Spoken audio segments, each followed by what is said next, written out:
Friendo, Steve here. And Larson. And welcome back to Going in Raw, the only pro wrestling podcast you need to be listening to right here at youtube.com/Steve and Larson, available wherever podcasts can be found. And of course, tape live at the Twitch, twitch.tv/Steve and Larson. If you can't get enough of us, hey, we've got Friendo Club TV exclusive live streams for Friendo Club TV members, YouTube channel members, $5 and up a month on the Patreon, patreon.com/Steve and Larson. And of course, throw us a Twitch sub and you'll get access to the bonus content tomorrow. We're going to be power ranking something live exclusively for those friendos. Wednesday, Ask Steve and Larson. No wrestling questions allowed. Thursday, 10 for the win will be on Thursdays now. And then Friday, we're doing an exclusive gaming stream. Yes. 10 for the win is the vintage 10 for the wins that we used to do. Yeah, not new stuff. Yeah, old ones. Oh, look at Danny O hitting us up with a power chat here on the live stream. $10 says, just a wee tip to say sorry for being an attention monger, I guess, with all the, can I say whore? Can I say attention whore with all the caps? Just did. Anyways, just did. It's Monday, Larson. How was your weekend? It was good. How about yours? It was good, man. I watched Impact Genesis. I'm a regular Dave Meltzer watching all the wrestling out there. I watched some Church of Joshi with some Lulu pencil. Do you have your notepad? You taking notes the entire time? Ah, man, I don't take notes. My notes are all up here in my head, but I'm going to talk about Genesis today. Your memory is garbage. You don't need to try to rely on that. I'm going to catch you up on Genesis because tomorrow at 5 p.m. Pacific, 8 p.m. Eastern. Yes. We're watching Impact Wrestling again. We're back in the Impact show for Hard to Kill. Oh, that's exciting stuff. Big Chris hitting us with 5 gifted subs. Thank you. But first, we've got some bummer news about one Drew McIntyre, and this might actually be a wider industry thing. Larson, could be. What's in the news? So WWE announced today that the WWE champion, Drew McIntyre, quote, has tested positive for COVID-19, has been placed in quarantine. I think this is the first time that WWE has publicly announced that one of their superstars has tested positive. So first of all, wish the best for Drew. Yeah. Hope he's got a speedy recovery. Oh yeah. So obviously this does mean that his scheduled bout for Randy Orton on Raw tonight won't happen. And Russell Voth reporting, quote, source, with Drew McIntyre out, WWE is keeping Randy Orton tonight's main event and are working on finding a suitable replacement to match up against the college football championship game. That's tonight. So looking long term, we're about 20 days away from the Rumble. Minimum, I would assume, for quarantine, absolute minimum be 10, 14 days. Well, okay, so CDC guidelines state that if you test positive, yes, they recommend 10 days.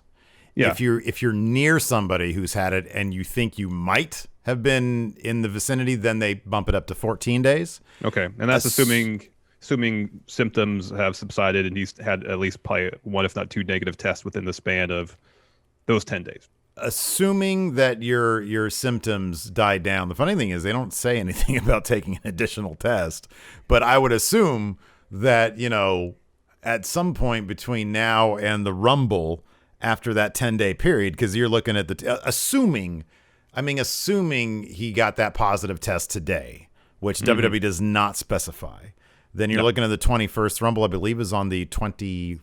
It's on the 31st.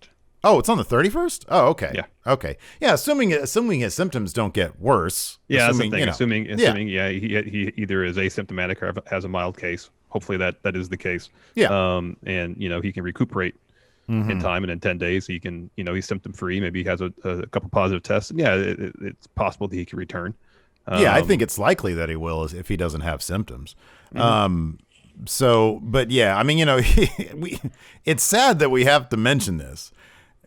Goldberg, who's in better shape than you or I, and probably better shape than most 25-year-olds, is still in the age range that it starts to get a bit dangerous if you're in contact with somebody.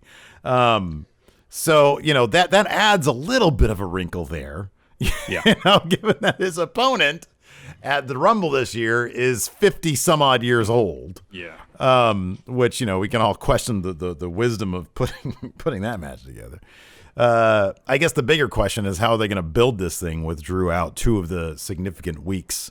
That's a good question. They're going to be doing that. Are they going to have Bill come out and drop some promos to try to hype this matchup? At the very least, they have to do that. I mean, they should, you know what they should do? Have Goldberg fight Drew's dad to prove that it's not like fighting his dad, and then also the Gameskeeper. Yeah. Yeah, that was some ideas from Power Rank last week. Mm-hmm. Yeah, the Gameskeeper. That's like right. That. Yeah. So I mean, yeah, I guess there's it's all kind of up in the air between now and a couple weeks from now. Mm-hmm. I'm sure Vince will probably plan for that. But if you get to the 10-day mark, if you're 10 days are up in terms of quarantining, and things might be, and if things are, let's say he actually caught a bad case of it, then in 10 days they're going to be completely changing the makeup of this main event. Like that's quite possible. Fact. Yeah, it's quite possible. We'll go into specifics because the report just came out, but Fightful Select had some news up today about the COVID outbreaks, not just in WWE, but pretty much, I think they said basically every other televised promotion here in the States. Yeah, go check out FightfulSelect.com. They're really terrific. You know, we don't like to step on their toes too much. As soon as one of their reports come out, they go into a bit more specifics. There's no specifics in terms of names, but you know, like has happened across the rest of the globe. You know, everybody knew that the holiday season was going to be a particularly bad one for COVID, and that seems to have still been the case. You know, the wrestling industry has not been immune to that. So this is going to be just like it was back in March and April, and probably, you know, hopefully not too bad, but probably an ever-evolving story over the next couple of weeks, certainly the next couple of days. And we'll, you know, you got to keep an eye. I guarantee they're rewriting Raw on the spot, because this Drew McIntyre Randy Orton match wasn't just something that would have ramifications for Drew McIntyre versus Goldberg. Also, clearly, Randy Orton and The Fiend are going to be in something, and it stands to reason that The Fiend would have had some part in this match, maybe wonking the finish to justify Randy and The Fiend. So, obviously, they're going to be rewriting stuff pretty heavily. They already were in the process of writing or rewriting heavily, because as of, I don't know, about 10 o'clock this morning, the only thing announced for Raw thus far was Drew versus Randy. And the thing is, you're right in that this is an outlier with them, you know, announcing that Drew is tested positive. It's entirely possible that he's not the only one affected, and they just wouldn't announce it, and you just see some absences tonight on Raw. I'm not saying it's on anybody to speculate at that point. Oh, they're gone. They must, you know, because people disappear from TV all the time. But you know, it's entirely possible the next couple of weeks of TV might have to be rewritten or reimagined. I mean, luckily for Raw, they usually write it on the fly anyway. So yeah, exactly. So they're ready for reimagined. When you don't have to imagine when they don't imagine it until the day of in the first place. So. Exactly. Yeah. So yeah, hopefully Drew recovers, and hopefully this is not a serious case for him. Yes. He's a super fit guy, so hopefully that helps him fight off the Rona. Yes. So about a month ago, we talked about a report from Brandon Thurston and Post Wrestling's John Pollock. They broke news that WWE was slated to launch NXT India with either the pilot first episode of the show set to tape this month, and then Sportskeeda added as well that particular show would air January 26th. And then over the weekend, WWE India announced that, quote, the first ever Superstar Spectacle is coming soon. Sony, which I believe handles WWE's distribution in India, released a trailer for the show, which featured Jinder Mahal, Bollywood Boys, Indus Sher, and Kavita Devi, and confirmed the show will indeed air on January 26th. Sportskeeda has some additional details. Steve, you want to take this? Yeah, sure. Sportskeeda says, while our sources maintain that the names of the Raw and SmackDown superstars could change at any moment, some of the names that are being considered: Drew McIntyre, AJ Styles, Charlotte Flair, The New Day, Bayley, and Rey Mysterio. And adds this for appearances on Superstar Spectacle. Sorry, I should have specified that. Sure. And adds that WWE Superstar Spectacle is likely to be taped in the United States and will be aired as a television special over one or maybe two nights, and will not be an ongoing show at this point. So it really doesn't seem like it's an NXT India type thing. Just seems like they're trying to, you know, re-penetrate that Indian market that they have been, you know, trying to get after over the past couple of years. Notably, the first time when, or the first noticeable time when Jinder Mahal was crowned WWE champion. There is an update here. A White Brownie here in our chat claims that WWE's Twitter says this: following the announcement of the WWE champion testing positive for COVID-19, we can confirm Drew McIntyre will make his first comments tonight on Raw. I would imagine that'd be some sort of cameo-esque video. Matt chat question type of deal. Yes. So yeah, we'll look forward to that. Yep, there it is. There it is. Confirmed. Yep, there it is. This next bit of news is exciting to us, Larson, because yes, some of the most fun moments we've had since we have endeavored to become wrestling people. Podcasters, enthusiasts. Journalists, no, we talk about wrestling. We didn't report on it. Right. Podcasters, because we literally have a podcast. Yeah. Content creators.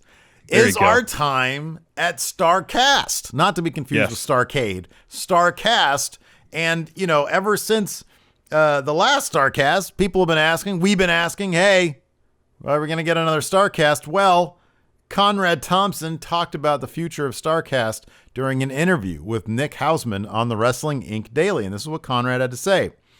We're going to wait and see what happens. In 2019, when we hosted the third Starrcast in Chicago, we put a hold on the hotel for 2020 and 2021. So I have a hold there for 2021, but I don't know what that's going to look like. Normally, we would announce something like that as early as possible, but I'm not sure we'll be all the way back to normal by late August. I'd like to think we would, but I still don't know. But if we are ready, I would love to do at least one more just to say we did it. I'd love to work with our partners, the folks at Hyatt Chamber, who have been tremendous. It's so much fun to work with everyone putting the shows together. That weekend can be stressful, but it's so fun to create. I'd like to do it one more time, but I'm not sure if it's possible. We'll wait and see. I think that by the summertime, we'll have a pretty, early summer, probably Memorial Day, we'll have a pretty good indication as to where we're going to be headed into the fall. Nobody really knows what fast tracking the new administration here in the United States is going to be implementing. I think that's going to be interesting to keep an eye out for. What's I think probably more interesting about this is that he had a hold for 2020 and 2021 when, the last time anybody really talked about Starrcast, the last one, Conrad's always been very, he's always kept that very close in terms of will he do another one. You and I saw him both at one of the ones that we did, and I can attest that dude looked tired. And he did, all the stuff that was going on from the Undertaker pulling out and them trying to get some, the WWE to give him something up in return for that. And they got like Tom McGee or whatever that was. I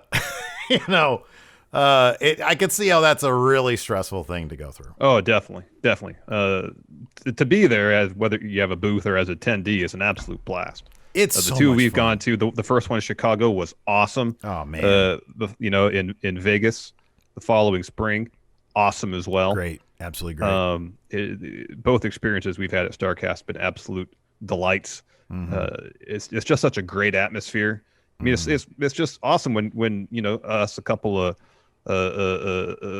podcasters have a table surrounded by wrestlers, other podcasters, other people that are just selling stuff.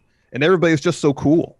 And the friendos, man. So many friendos walking up and just being, just chatting us up. Yeah, it's a blast. I'm really happy to hear that he was doing. I really think Starrcast will work really great as sort of the AEW version of WrestleCon. Just do it once a year. Do it once a year. Have one great show once a year. They did seem to be pumping those things out.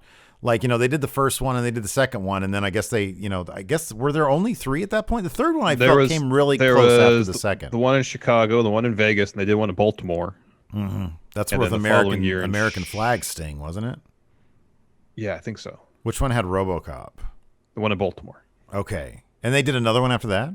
I think so. I think they did one more in Chicago. They've done two in Chicago. The last couple seemed really close to each other. Yeah. And I feel like, man, if you just do because WrestleCon is usually WrestleMania weekend, have Double or Nothing be the weekend that you do. I mean, I'm not telling Conrad how to run his business. He's doing a pretty darn good job. What is it? Adfreeshows.com. Is that his thing? Yeah. Go check that out.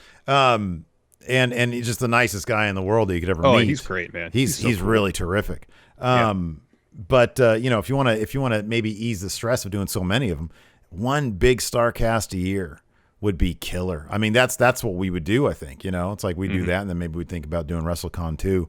But man, I think that'd be absolutely great. I'm really glad to hear that he was thinking of continuing them on. Yeah. Because you never know. You never know. All right, before we continue, here's a word from the sponsor of today's show, Raycon. Hey, Larson. Yeah. It's a new year, man, and every new year, I'm always hearing you talking about how you're going to be better about doing this, that, or the other with all your New Year's resolutions. No, Steve, I mean it this year. This is the year I really will get super jacked. Oh, my gosh. But you know what's going to make that easier? What? When I got some amazing audio rocking in my ear holes to make those workouts that much better, and that is exactly what I get with my wireless earbuds from Raycon. Yeah, I thought you were going to say protein powder or something, man, but you're right. Raycon makes great sound accessible to everyone because their wireless earbuds start at half the price of other premium audio brands. And guess what? With Raycon wireless earbuds, you don't have to worry about ridiculous stems dangling from your ears like this. True, right? Raycons come in a variety of stylish colors and always have a comfortable in-ear fit for a more discreet look. No stems. But hey, they just don't look great. They perform great as well with up to 6 hours of playtime, water and sweat-resistant construction, and Bluetooth that pairs quickly and seamlessly. Right now, Raycon's offering 15% off all their products for Going In Raw listeners, and here's what you've got to do to get it. Go to buyraycon.com/raw. That's it. You'll get 15% off your entire Raycon order, so feel free to grab a pair and a spare. That's 15% off at buyraycon.com/raw, buyraycon.com/raw. Got to go do my wind sprints if I can find mine. I got a spare and a pair. Hey, wait a second. All right, Steve, tell me everything you know about Genesis. Yeah, it was a really fun show. All I saw was that crazy spot between Moose and Willie Mack where it looked like Willie Mack's head crashed into the ramp. Yeah, that table spot was really gnarly. That was clearly match of the night. And the booking on that. So it was an I Quit match between Moose and Willie Mack. Willie Mack just needs to stay away from Moose because you get the opening package where it shows the history of everything that had been going on, and there were a couple gaps that were filled in. I don't know if I was making dinner during our Impact streams or what. But, Willie Mack seems to keep on. He's on the wrong end of a spear every freaking time he runs into Moose. So this was an I Quit match. And, you think going into this, obviously Moose is the guy they're building up big time. What better way to really put him in a challenger position against Rich Swann, which is what he wants. He wants to go at the world championship than to have him just, annihilate Willie Mack. And Willie Mack says, I quit. What a great emotional moment. They didn't go that route. Instead, he ends up annihilating Willie Mack so much, and he has a chair at the end of the match. And Willie Mack, he got plenty of offense in, but, this was I Quit. So you get chairs and everything involved. There's that great table spot. Yeah, that was crazy. So at the end of the match, Moose has, he puts a chair. He's got Willie Mack down. I think he'd probably dropped him with the spear. Has him down, and he puts a chair around his neck. He picks up a chair, and he's about to swing this thing because he was like, I'm going to kill him. And Rich Swann comes running out. And this was the best Rich Swann. I mean, this was genuine and desperate and full of passion, begging and pleading with him, don't do it, don't do it, don't do it. And he's like, if you don't give me what I want, I'm going to kill him right now. And so Rich Swann says, fine. I'll give you the championship shot. I'll give you a shot at it. And Moose just says, thank you very much. I quit. And that's it. That's the match. That's good shit. Yeah, that's really, really good stuff. Yeah, that was good. So that match was really, really good. Jordan Grace and Jazz had a really, really terrific match. Jordan Grace won that one. I don't think that was. I know Jazz is obviously we talked about this a little while ago when she had mentioned that she was probably retired, but she would possibly come back do more stuff. Her and Jordan Grace were a tag team in this Knockouts tag title tournament. And so Jordan Grace said, hey, before you retire, I'd like to have a shot at the legendary Jazz.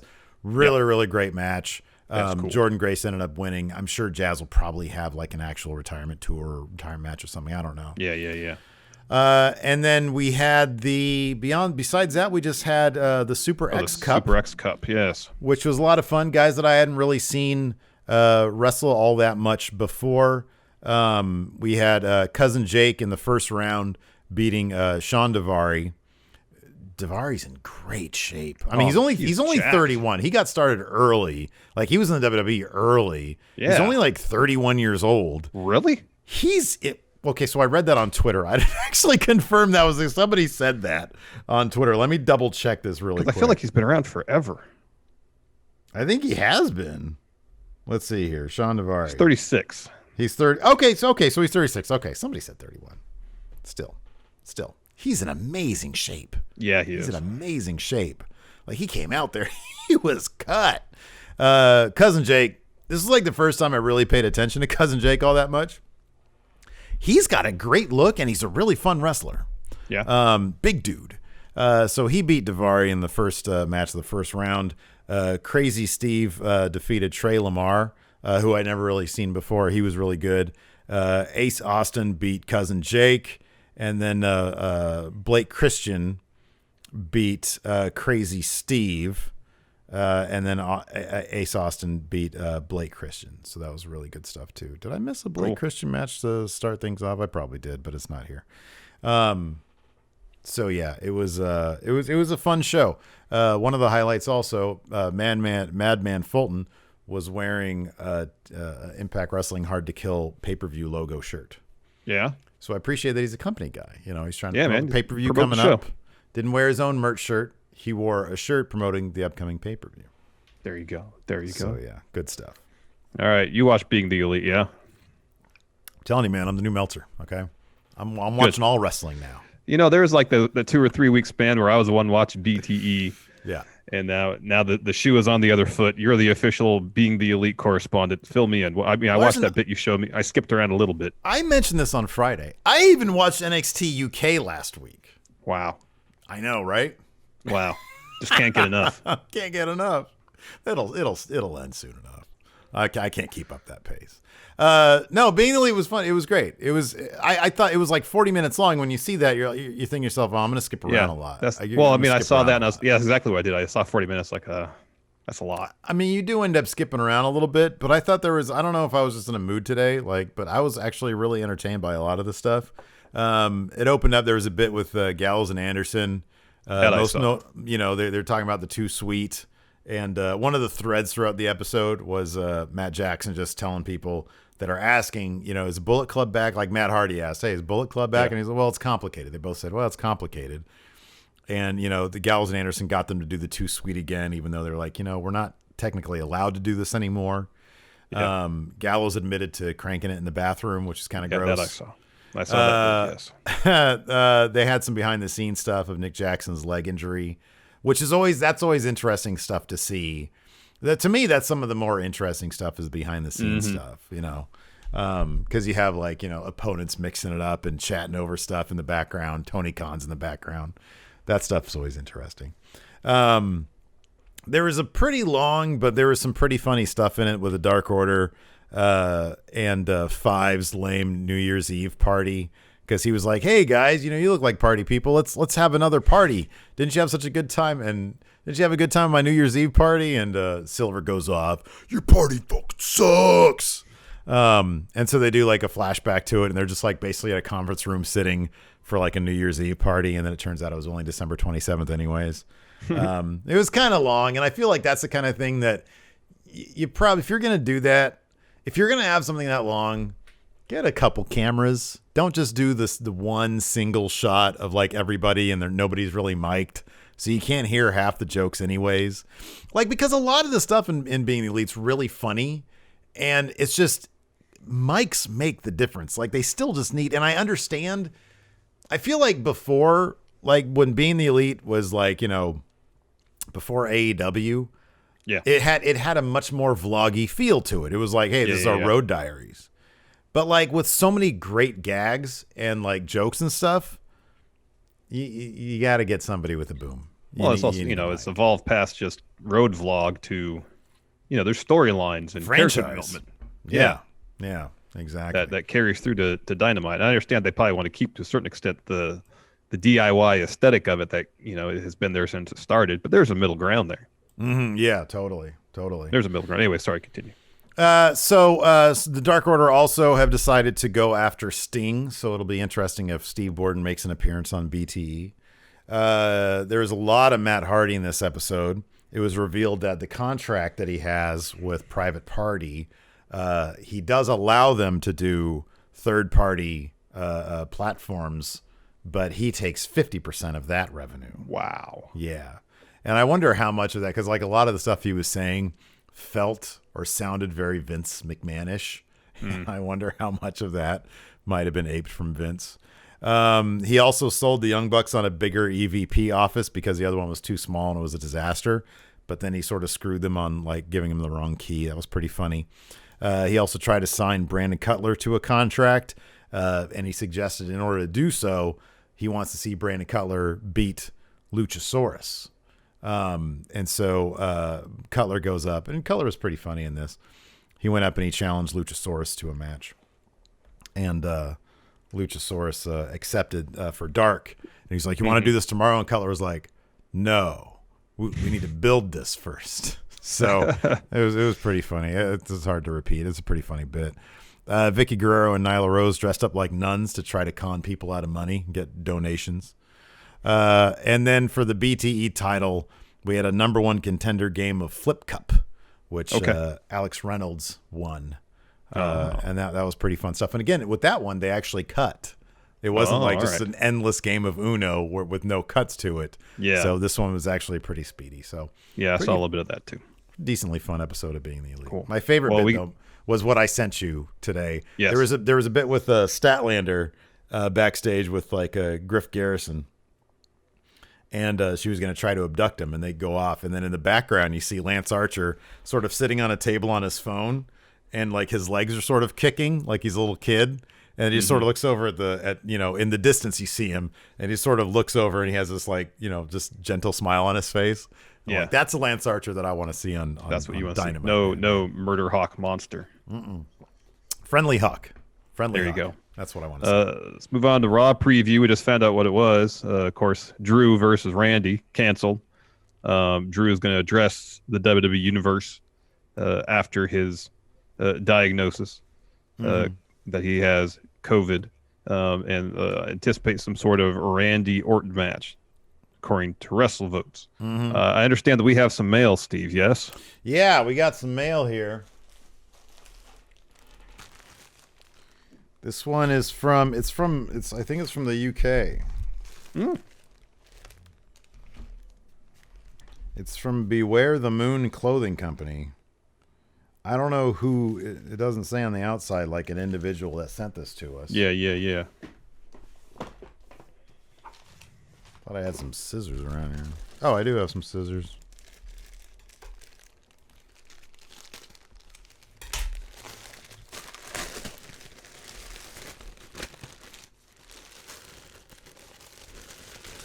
It's only one hoodie.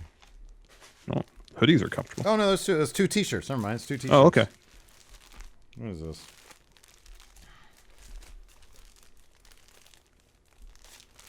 Oh, who sent this to us?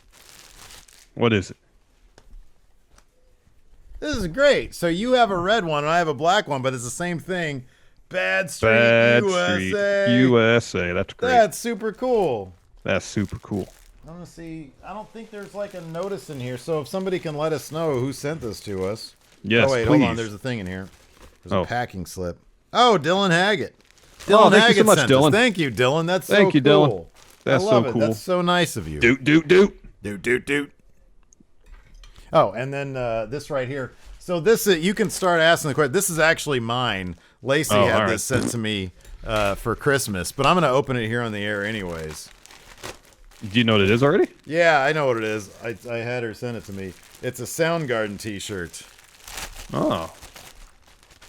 What does it have on it? Is it Super Unknown? Yeah, man. Look at that. Swell. Super Unknown there at the bottom, but that's just for me. You don't get that. I don't get that. All right, very my well. Christmas present. Where's the rest of my Christmas present? It's in my garage. I gotta check it, make sure it's on the up and up, and then I'll schedule drop. It's in your garage. What's it doing in your garage? Just where it ended up. You just threw it in the garage? You're like, yeah. No, of course I didn't throw it in the garage. Seems like you threw it in the garage. It's sitting on the little shelving we have in there that the printer's on. Oh, okay. It's well taken care of. Anyway, this is the interesting questions. Juan Guerrero Jr., Miss Triplemania, Says AAA has not quite exact translations of characters. For example, American Legend instead of Captain America and Purple Terror instead of Thanos. Sure. Which not quite exact AAA versions of other wrestlers can you think of? For example, I think Baron Corbin would be the Wolf King or something similar. Okay. How about Murphy would be Mr. Dating Game? All right. Because like he's dating Rey Mysterio's daughter. All right. That'd be a great gimmick for him. He comes back and he smells like sex. And it Alistair Black is the guy who waits in a room. Okay, yeah, the room keeper, something like that. Yes, the room keeper.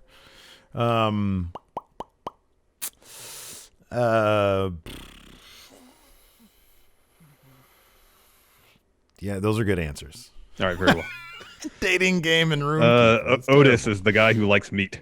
There you go, meat lover. Yeah, Russell Dude. Since the Royal Rumble is comic book themed, which comic book characters do you want as surprise entrants? Madman. That's who I want. Oh, that's a good one. Yeah. Yeah, he's got a great costume too. Yeah, he does. I want the Purple Terror to come back. So Brian Cage. Yeah, exactly. Patrick Sparks. Where would wrestling be without the NWA?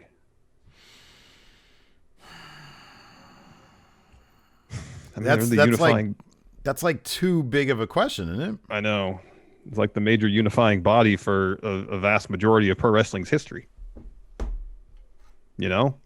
I don't know if wrestling would.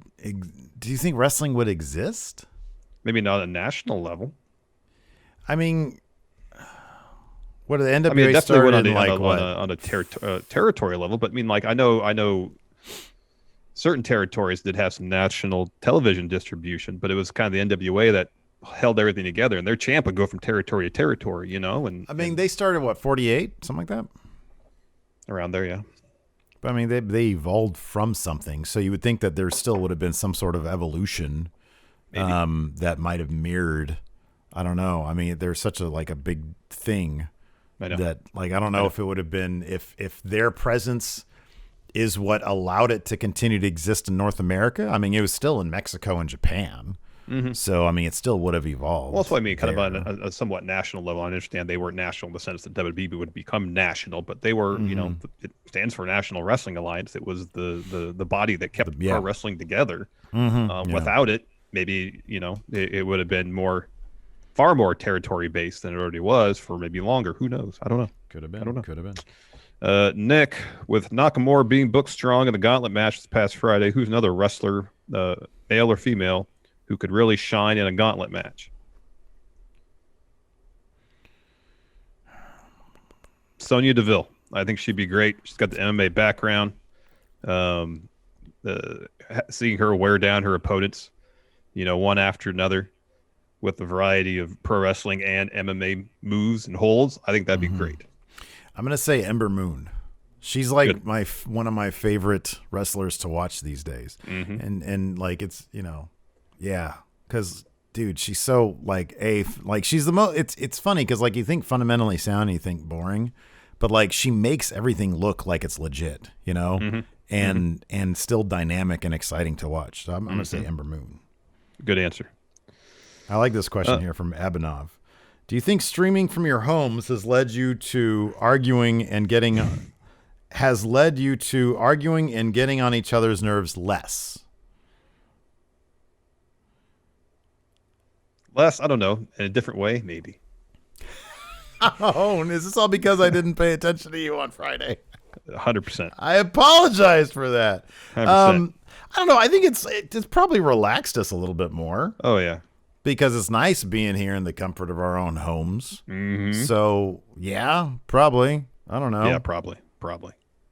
Yeah, we'll find new ways to get on each other's nerves, though. Oh, absolutely. We're pretty good at that. Oh, yes. Let's see here. Marco Sullivan. That sounds like a car dealership. I wonder if Marco Sullivan's like a millionaire and he sells cars. He says, wait, what is this? Had this thought during the week. But what would your view about Goldberg joining Retribution be? Goldberg has no reason to complain about anything. Yep. I mean, everybody else, I'll put it as everybody else has a reason to be in Retribution because Goldberg's main eventing Royal Rumble. Yeah. So I'm going to say everybody but Goldberg. So you're almost there, Marco Sullivan. But Yes. it's just the inverse. Everybody else should join Retribution. The opposite. Mr. Sinister, so with the Royal Rumble not having a live crowd, do you think there will be any surprise entrants? If so, which ones? I mean,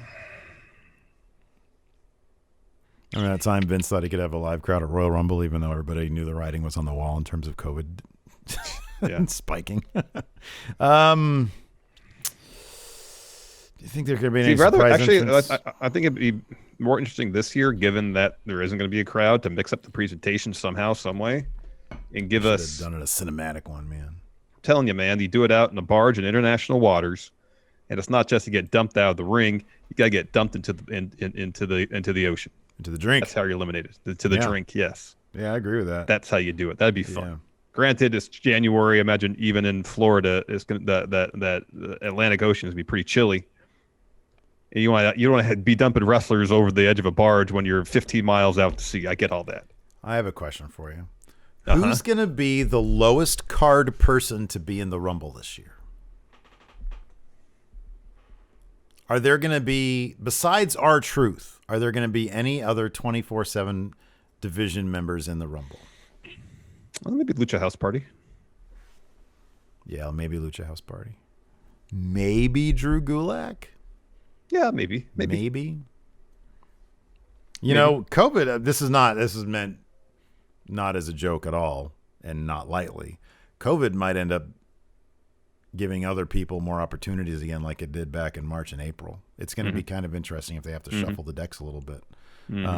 I hope that's not the case. I really hope it's not, because that means that people are getting sick. I don't want that to happen. Yeah, but definitely. That might be a reality that they're going to deal with.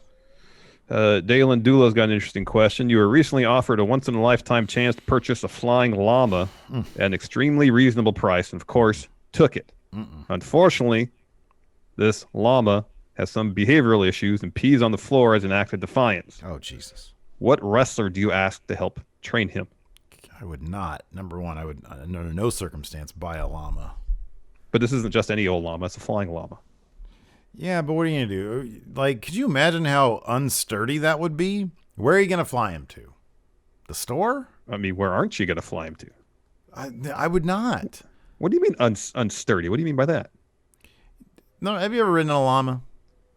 No, have you? I have, yeah. It's not a very sturdy experience. So you got to put on knee pads, you got to put on elbow pads, you got to like put on a helmet, and even then, you ride a llama. Even if you fall like 20 feet, let's say you're 20 feet up in the air, which is like not that much.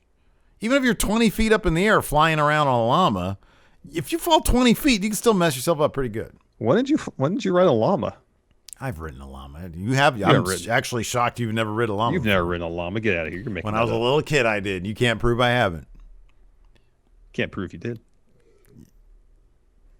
I'm sure there's a picture at my mom's house of me on that damn llama. It's not a very sturdy beast. Anyways, what's the question? What wrestler do you ask him to help train him? Yeah. I don't know. What wrestler well, not Randy Orton, because he poops in people's bags. Or maybe you do because he doesn't anymore. I feel like Daniel Bryan. That's my answer. Okay. Yeah, I could see him being an animal whisperer guy. And also, he just seems like overall a very patient individual. Yeah, sure. He strikes me as someone who would be a good teacher. That could be. Daniel Bryan is my answer. All right, the wild dude. Let's say hypothetically that Jay White comes to WWE. Didn't Meltzer or somebody say that was probably just a work? Because like in 2018 he signed. No, yes, I think Fightful said that. Well, because Meltzer on Wrestling Observer Radio said that AEW reached out to Jay White in 2018. He said he told them at the time that he signed a 7-year deal. Mm-hmm. Yeah, which would put him in New Japan until 2036 or something like that. Yeah, he's got lots of time left. But he says, let's say hypothetically that Jay White does come to WWE, and he goes straight to main roster.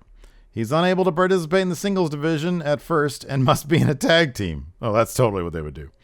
Who does he team with? What is their name? And what is their tag team finisher?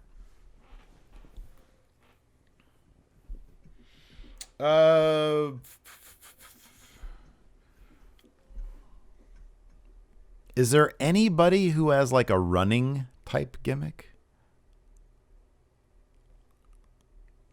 Why? So you can have the Blade Runners?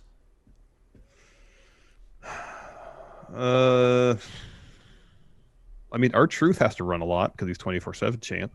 Yeah, I was thinking about that too. You know, it'd be actually kind of cool, a tag team with Jay White and Ricochet. I'd be down with that. That'd be cool. That could be fun. But that could be fun. Yeah, he's got 7 years there. Gareth Nicholas, The Rock, has announced he is releasing a new energy drink. If you could partner with Dwayne to start a new business venture, what would you pitch to him? Easy. Comic book publishing company. Really? Most big blockbuster movies, if they're not like pre-existing properties from like years ago, decades ago, they're all the big ones are comic books. Virtually, yeah. You know, you have a comic book company, The Rock, is the money guy. Go to Comic-Con, literally everything you publish would be made into a movie. I'd say, I think. He's already got a deal with Under Armour. Otherwise, I'd say some sort of line of athletic gear. A line and of then I can help packs. Design that stuff. A line of hip bags. Those are coming back in a big way. All right. Premium fanny packs. Huh? Yeah, dude. I gotta get one. I thought you did get one. Yeah, I thought I did too. But I don't know. What happened to that? I don't know. Lord Ziffer, who would you guys book for a 6-man ladder match at Mania for the IC title, and who goes over? For the IC title, well, you got to get Sami Zayn back in it. Obviously, Big E would be in it. Mm-hmm. Apollo Crews would now be in it. Do you see that great bit with him and Heyman on Talking Smack? Oh, I didn't see that yet. Yeah, Heyman did a really good thing with him.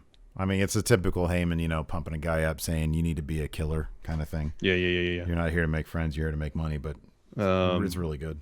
Jey Uso. Put Jey Uso in there. Good. Really good. So that's 4. We need 2 more, huh? Nakamura and Cesaro. Nakamura? No, not Cesaro. Scrap Daddy. Scrap Iron. By the time Mania comes around, he'll that itch will be back. He'll be like, yeah, I'm booking myself in this match. I guess you get Sonya Deville in his ear saying, hey, you got to start booking yourself in everything. Could be. Alex Javier. Do the math, determine who's better between John Cena, Brock Lesnar, Randy Orton, and Batista. The 2002 class of OVW. I don't know if we need to do the math. No, it's Cena. Clearly, it's Cena's Cena. 1. Yeah. But who's 2? It's got to be Randy's 2, right? Yeah. It's got to be Cena, Randy, Brock, and Batista in that order. You got that right. I think that's the order. Yeah.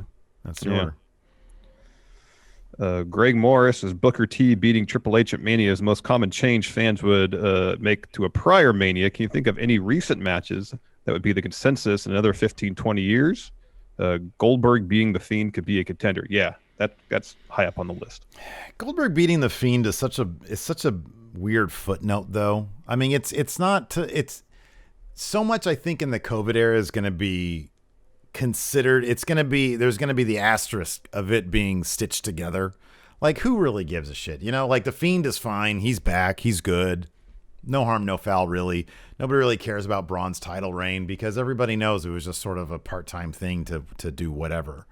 I would say, and I don't know if this would count within his window, but again, another Triple H match, the Sting one.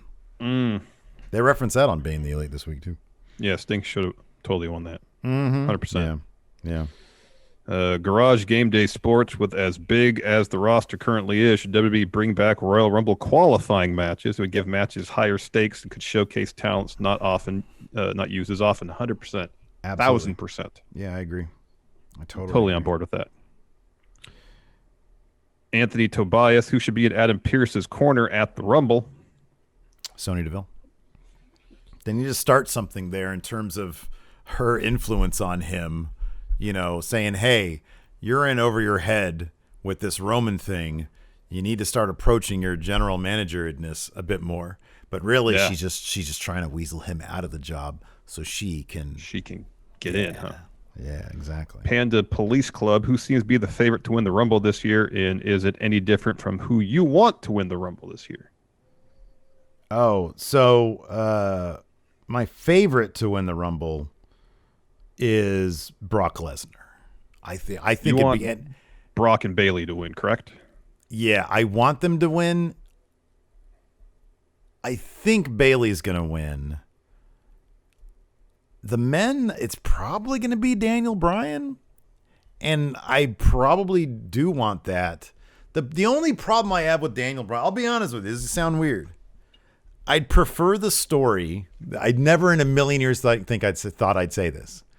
At this point, I would prefer the story heading into Mania of Brock versus Roman than Daniel Bryan versus Roman.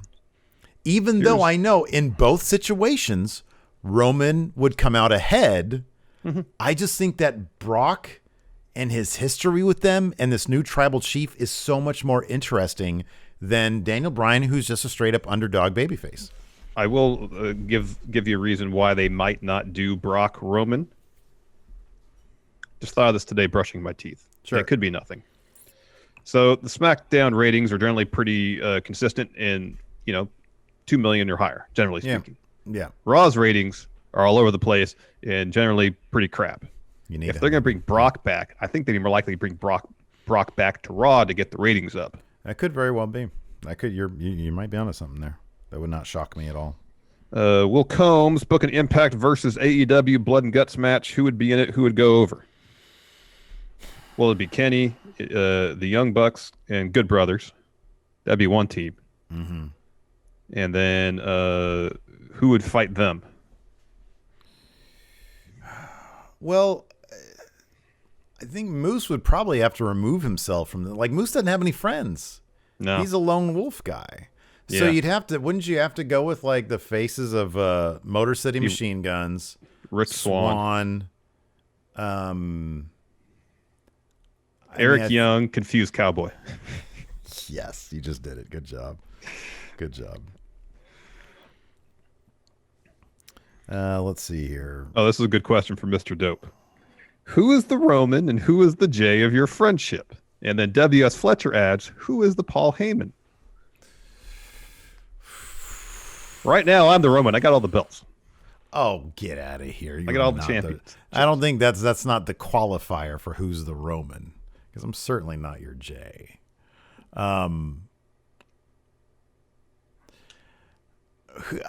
Okay, what are the qualifiers here? Who makes who feel more subservient to the other? I don't think that doesn't necessarily apply to either of us. I think it would be, I think this is what it is. You're Jay, I'm Paul, and Lacey is Roman. Because she calls you, oh, baby boy. Yeah, you have to bring it back to that, huh? And I have to try to counsel her to not bully you. That's what it is. Jason Lewis, you two decide to do ads for Going in Raw like Tony and Tony do on Impact. Whose platform do you air on, and what tongue-in-cheek shots do you take? Oof. Man. I mean, it would have to be another wrestling content creator, right? Mm-hmm.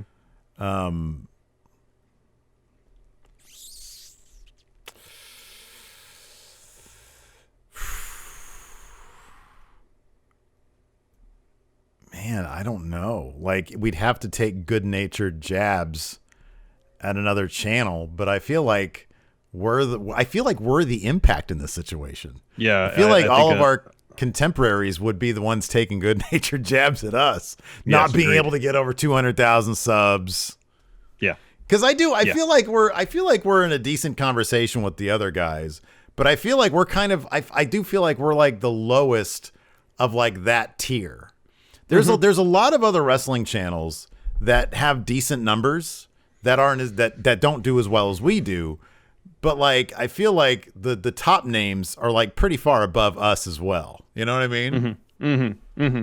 No, I can see the Impact analogy. Yeah, for sure. Yeah. I really appreciated when we did the 5th anniversary thing and we had all the the different people send in stuff where they basically did just that. Yeah, that was fun. Drew asks, any chance you think they are starting a Nakamura push for him to be Jay White's opponent at WrestleMania? I don't think that's why. They probably wanted, they realize they have his immense talent there. They can be doing interesting stuff with. Not to say him and Cesaro on a tag team is interesting stuff. And maybe they decide, all right, we're going to better utilize Nakamura's talent as a singles wrestler going forward. For no other reason than Roman probably needs another opponent between Rumble and Mania. Yeah. I would think that's why. I mean, I don't know how much fire is to this Jay White as a free agent stuff, given how kind of little smoke there is. Yeah. Yeah. I don't know about any of it. Don't know. I like what you said. All right, very well. I think that the Shinsuke thing, I think it was probably just, I mean, dude, I would love to say, hey, they're going to bring him back to relevance. I would love to say that.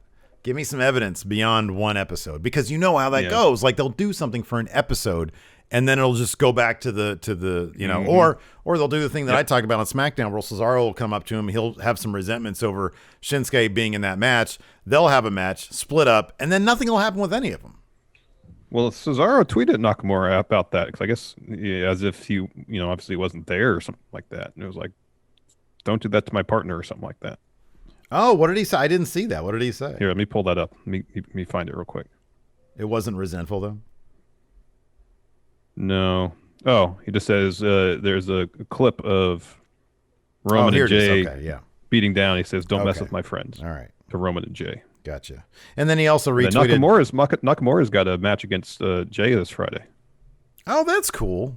Don't you love how they're booking SmackDown out like a week in advance? Imagine that. That's so weird. Like, Raw is this thing that like they just cannot figure out, and SmackDown they just have so as good as I think they can do. Yeah, and it's pretty. Oh, I know, good. and they're doing something one week and following through with it the next week. There's actually logical storytelling. Yeah. So, if there was a crowd, they'd be totally behind Nakamura. Oh yeah. 100%. 100%.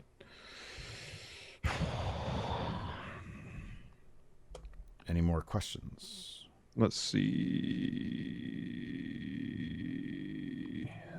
Shadowy Figures Productions, is Austin Theory the next young Randy Orton? Too early to tell. Randy Orton is a giant. Like, that's a pretty big name to aspire to. So yeah, too soon to tell. We can end on this one. Abhinav, should Kevin Owens take Adam Pearce's place in the Rumble match against Roman? How should he do it? Oh yeah, that's going to happen. He will. That's going to happen. Adam Pearce he'll step up to Roman. They might even have a match on SmackDown. He'll get a few moves in. Roman will beat the hell out of him. Kevin Owens run out to make the save, and they'll set it up that way. Yeah, I agree.